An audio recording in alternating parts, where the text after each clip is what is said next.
Well, while we're waiting to get officially started, I will go ahead and open things up as people are coming in to Denista Hunt, who is the CEO of Maryland Philanthropy Network, and she's going to start us off today. Okay, thanks so much. So thank you all for joining us this afternoon.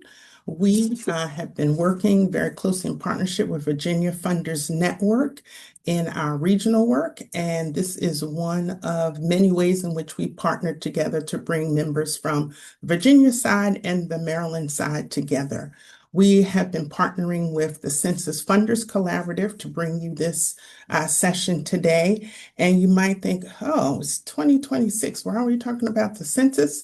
But it is really important to start this work early to do our organizing, getting information out, and for our funding community to start thinking strategically about how we want to lean in and support this work. Because as we know, we want an accurate count of all of the citizens and persons who live in the United States such that appropriate monies can flow to communities that we care about.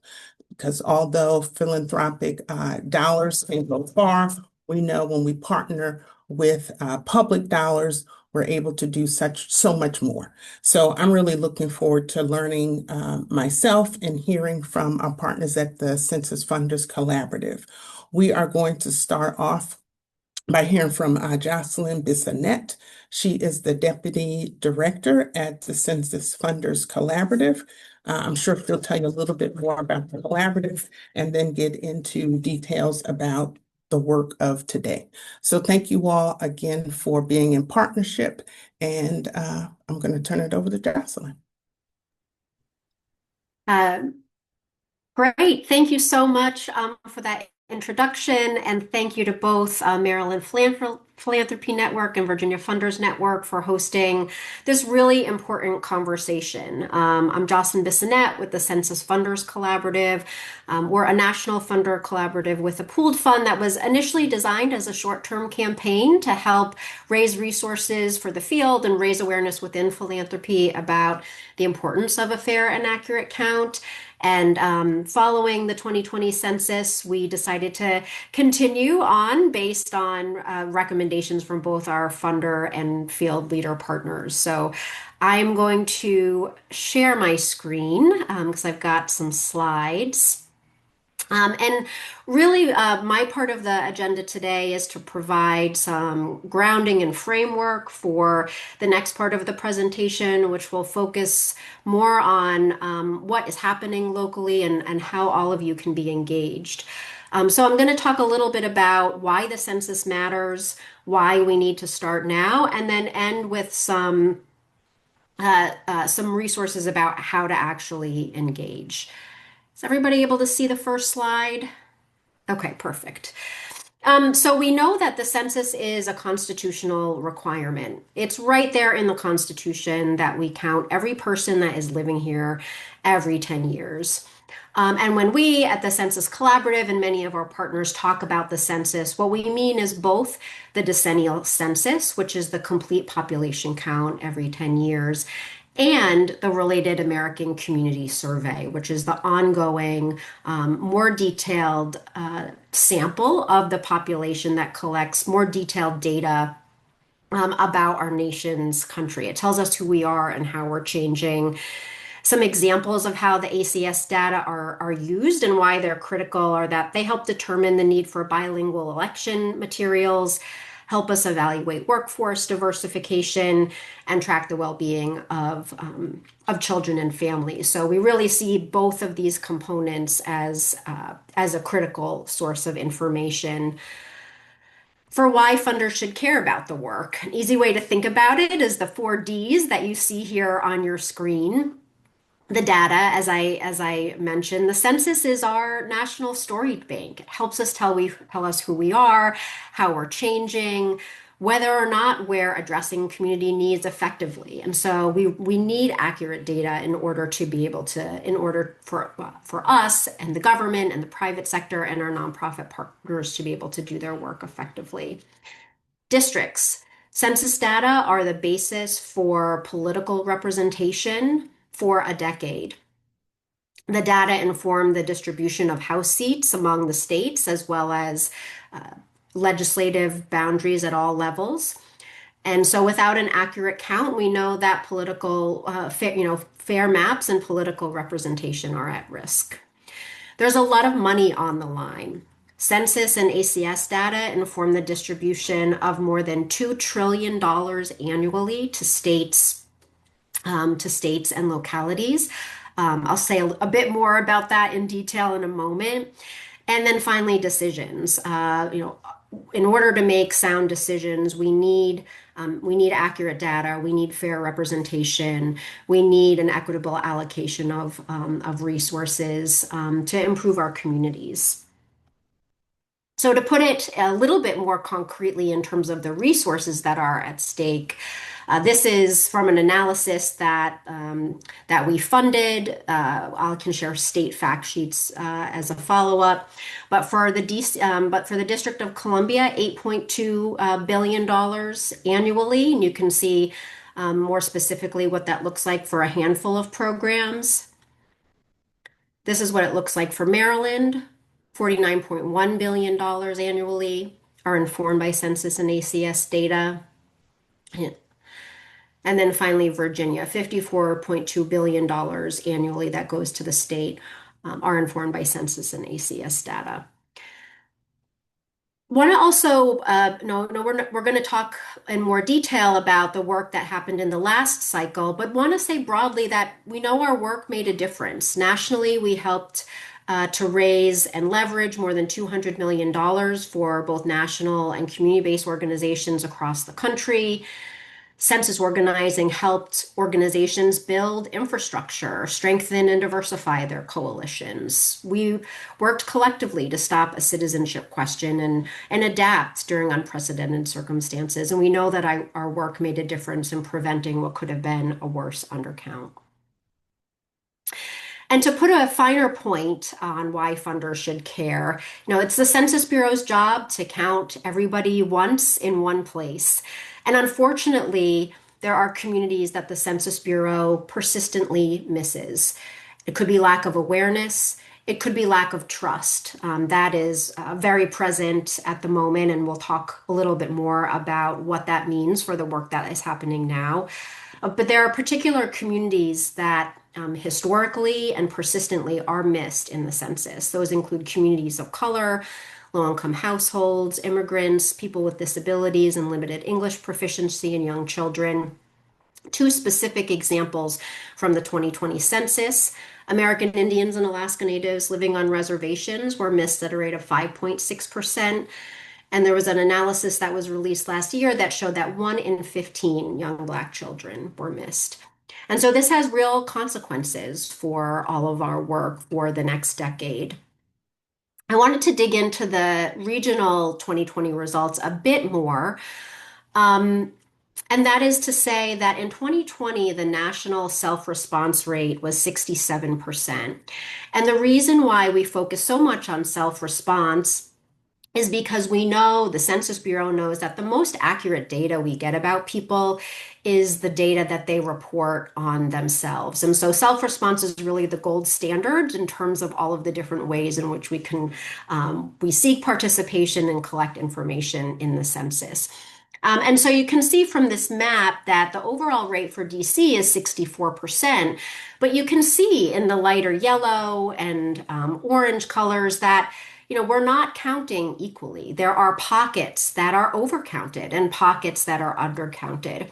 And that's the same for both Maryland and DC and Virginia as well. So even though in both cases, Maryland and Virginia are touted as having done extremely well in self-response, and that's thanks to the incredible work of philanthropy and nonprofit partners despite extreme circumstances. We don't want to overlook the fact that participation is unequal. And these are the places that we really want to think about when we shift to picking up planning for 2030. So you can see Maryland was 71.2, and again, Virginia 71.5, but still a lot of disparity across the state, certainly not uniform. So shifting a little bit to more of the work moving forward, why philanthropy must engage now. There's two key takeaways that I think are really important here. The first, which is one of my I think favorite things to say about the 2030 census, is that the 2030 census is already here. The decennial census is the federal government's largest peacetime operation, and the Census Bureau has been planning for the 2030 census before the 2020 census even happened. This gives you sort of a high-level roadmap of the type of planning and ramp-up work, both that the Census Bureau is undertaking and that we think is needed from philanthropy in order to ensure ultimately that trusted community voices have the resources, the support, the network, the information, the confidence that they need ultimately to support participation when we get to 2030. And the second reason is that the 2030 census faces some really dynamic challenges. This is a short, condensed list. Happy to talk through these in more detail when we get to discussion. But a few examples are reduced Census Bureau capacity, much like we're seeing across many other federal agencies. There have been budget limitations, staffing reductions, and the elimination of advisory committees, which are all critical to making sure that internally the Bureau has the capacity it needs to undertake critical testing and planning and decision making, as well as input from non-governmental stakeholders to make sure that the decisions that the Census Bureau making keep in mind those persistently undercounted communities that are the focus of our work. We know from Project 2025 to current actions of the Trump administration that some of the policies and operational decisions that we are seeing and are likely to continue seeing will have an impact on participation. We're very likely to see a citizenship question test. And even over the last few weeks, the Census Bureau released a Federal Register notice about 2026 field tests that were supposed to take place, that were narrowed from six sites and a national sample down to only two test sites. We know from very deep analysis from our partners that the elimination of that testing is going to create really problematic blind spots for the Census Bureau, both in terms of operational efficiencies and its ability to effectively plan an outreach strategy that is going to meet everybody. There are serious privacy and confidentiality fears that are really fueled by both the policies and the violence that we're seeing across other issues. Title 13, which protects census data, is some of the strongest legal protections on the federal books. There are folks that are monitoring that closely. We don't believe that any census data has been used for a purpose that it wasn't intended. But we'll need to continue to monitor and be vigilant about that and acknowledge the real fear that exists in communities beyond just census participation. And a stressed nonprofit sector, you all know this better than I do, that budget cuts and staffing issues and community need mean that nonprofits are really stretched and are trying to address lots of different priorities in order to be able to serve community. So the last piece that I wanted to touch on is how philanthropy can engage. I think if there's sort of one message that I hope you take away from my part of the presentation today, it's that funders in the DC and Maryland and Virginia are not alone in trying to wrestle with and grapple with and determine what type of planning makes sense in terms of planning for the 2030 census. So I want to share just a few specific examples of the communities and resources that exist to be able to inform and support the work that you're doing, and also ways in which what you're doing and what you're learning can help inform the work of other funders nationally and across the country. We really see our work as collaborative and a place where everybody has a seat at the table.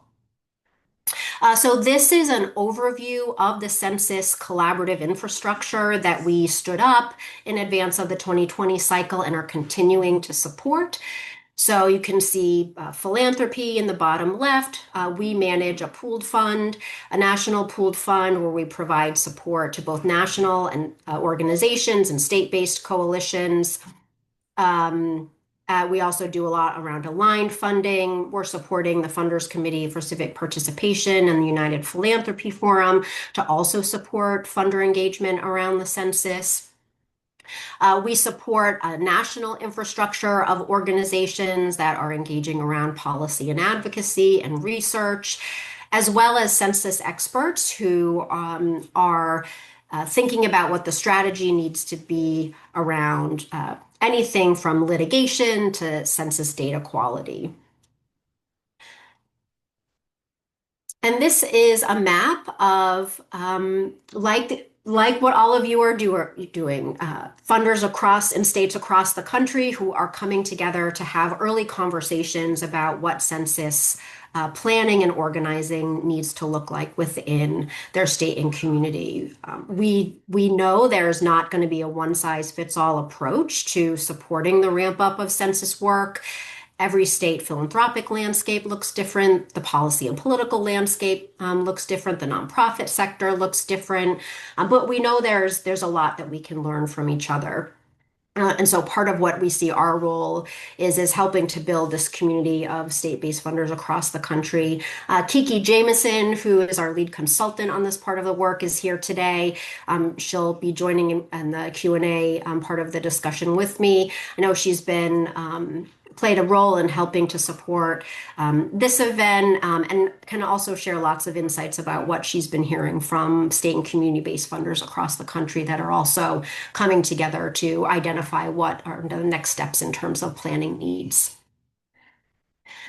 And then, to close, this is an example of the type of open source funder resources that we and our partners have developed that are available to you as you determine what next steps make sense. And we're happy to be in touch with the organizers of this event to make sure that you have access to all of these types of resources. So that's where we'll leave it there for now, and we'll welcome Kiki to join me for Q&A and discussion. That's terrific, Jocelyn. I think now we should turn to Robin and Sari and get more of a local perspective, and there will be time at the end for more questions.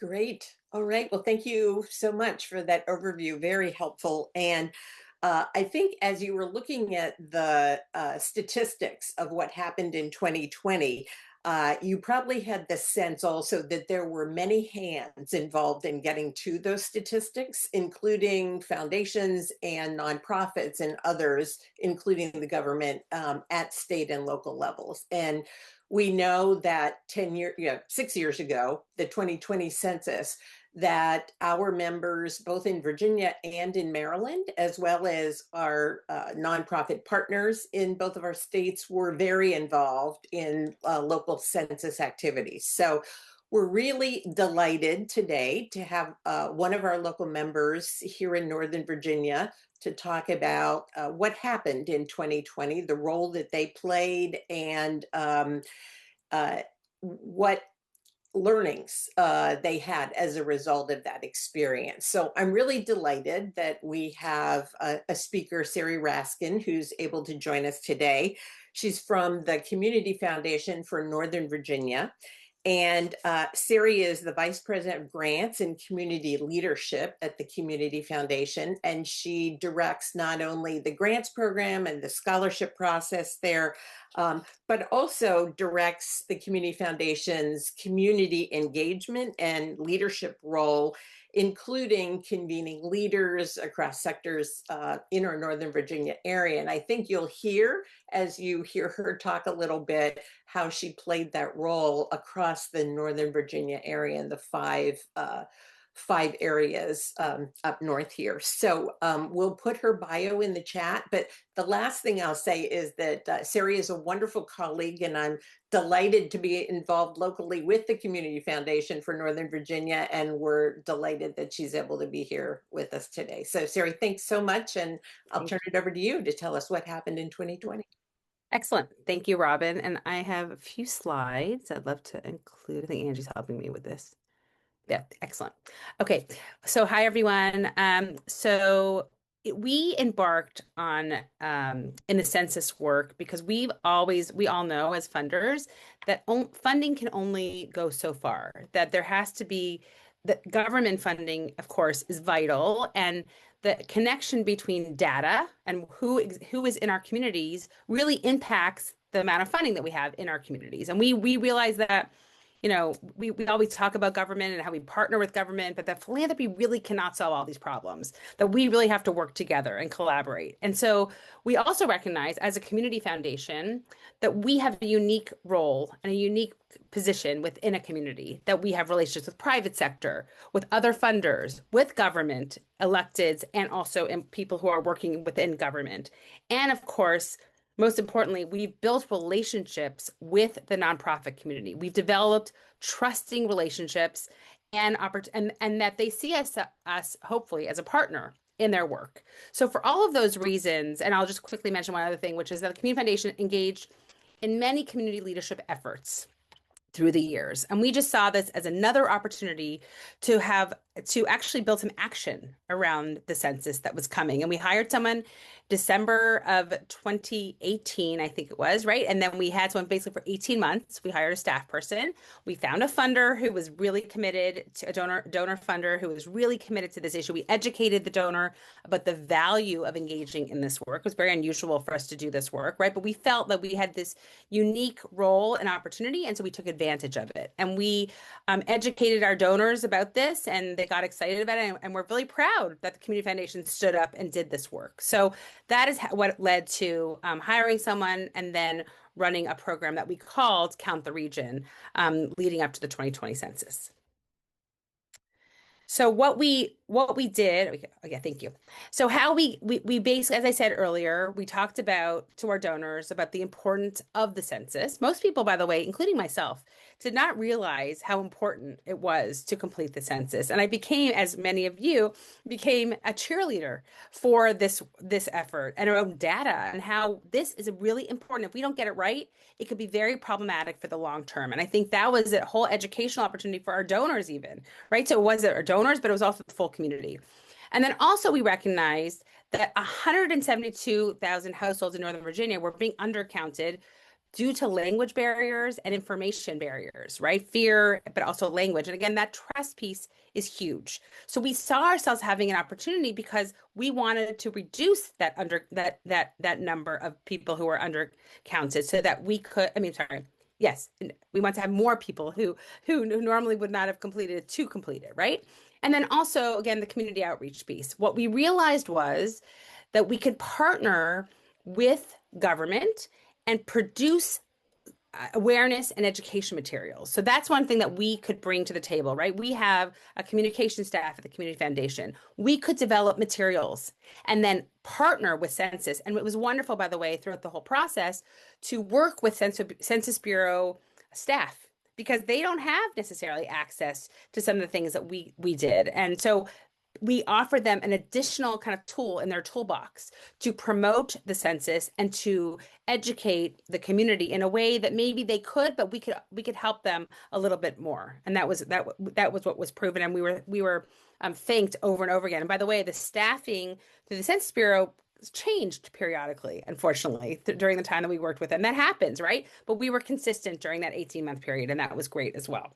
So, and as you can see within this photo, we had briefings with electeds and with others around and to educate people about the census and how there is value in all of us being involved. Private sector, again, we have relationships with all those sectors, and so there was value in educating everyone about the importance of doing it, but also what the implications were if the census was not correct, or we weren't reaching the hard to count populations.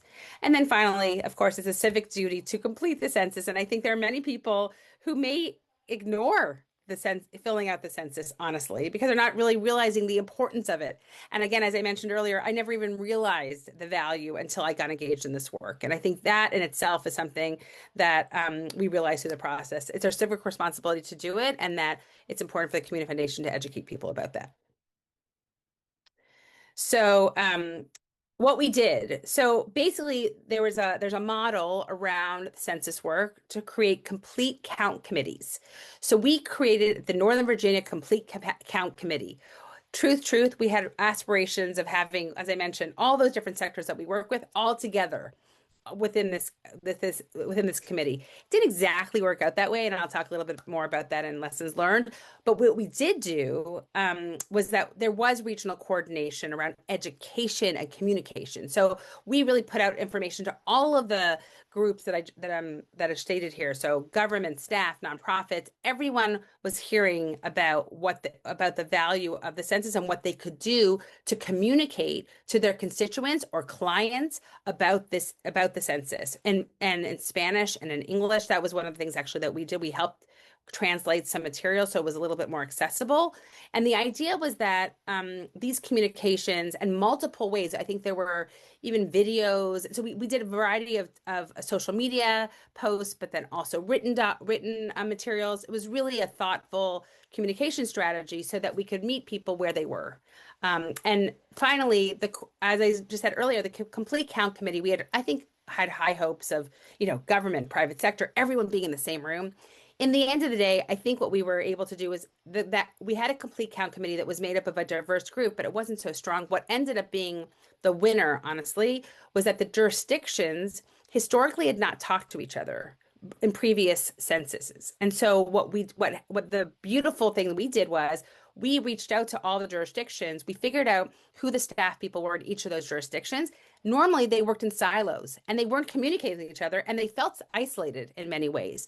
The beauty of what we did was we brought them all together and we pushed that. We herded it in some ways, right? We kind of brought them all together because we wanted them to benefit from some of the some of the materials that we had, right? And to help them and assist them. And so they came together, and then they communicated with one another and served as resources and support to one another. And I think that was the biggest lesson that we learned, that was valuable, and that should be continued by someone as we move forward in the future. That was kind of what we came up with.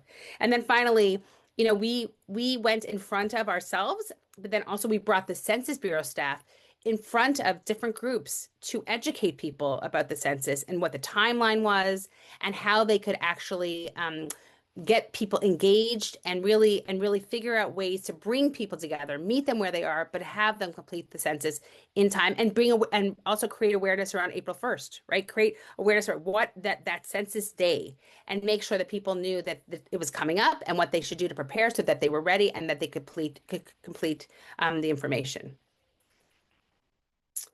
So key takeaways, as I mentioned, one of the biggest challenges was we kind of went in thinking that we could bring the full community together. I think we realized we could bring parts of the community together. But the biggest success, I think, was this improved response rates. And in 2020, the self-response rate was 74%, and it was up to 79% in Northern Virginia. Now, again, the Community Foundation cannot take full credit for that.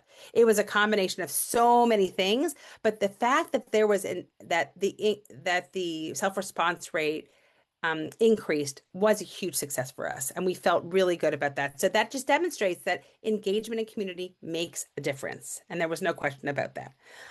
Trust building, again, those organizations that we built relationships with during that time period and those individuals in the jurisdictions, that those are our relationships that we've continued since 2020, right? And that will be re-engage in 2030 or in the future and whatever we're doing. Those are relationships, and relationships, as we all know, are so important from a trust perspective, and that will continue into the future. So that was really important during that time period, and it's continued until now.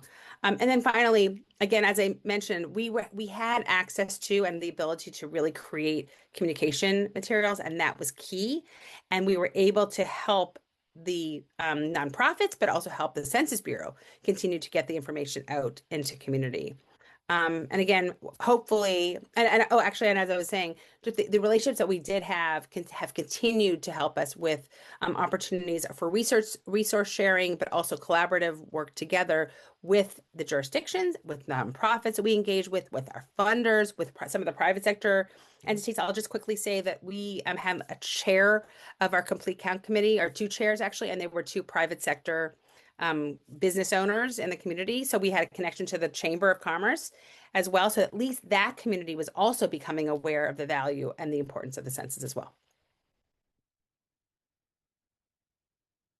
And then just quickly around, again, the response rates, as I said, from 74 to 79% over the 10 years. And then the hard to count neighborhoods. Again, it goes back to this idea that there were tracts that had low response rates, and it increased. We also were successful, again, great, that 2.1% it went up from 2010 to 2020. So there was an increase. The national average, by the way, was flat when it came to that. There was no increase between those 10 years for the hard to count communities.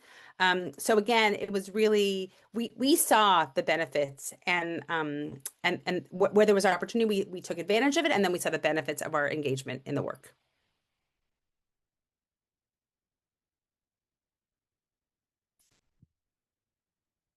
Great. Thank you so much, Sari. That was a great overview. And for those of you who are familiar with the Northern Virginia area, just looking at that last slide and all the different local independent cities, counties, and jurisdictions that were involved collaboratively in this work, there are very few things that I'm aware of where that whole set of players come together around this kind of regional coordination. So I think that's really impressive itself. So this is an opportunity to ask questions of Sari from their experience last time around, and any other thoughts that you might have, those of you who were involved in the 2020 census, points that you'd like to make about your involvement. Or even a minute past time. I want to thank our speakers today and thank all of you who tuned in. This was an opportunity for Maryland Philanthropy Network and Virginia Funders Network, who has, as Danessa said, had been working together over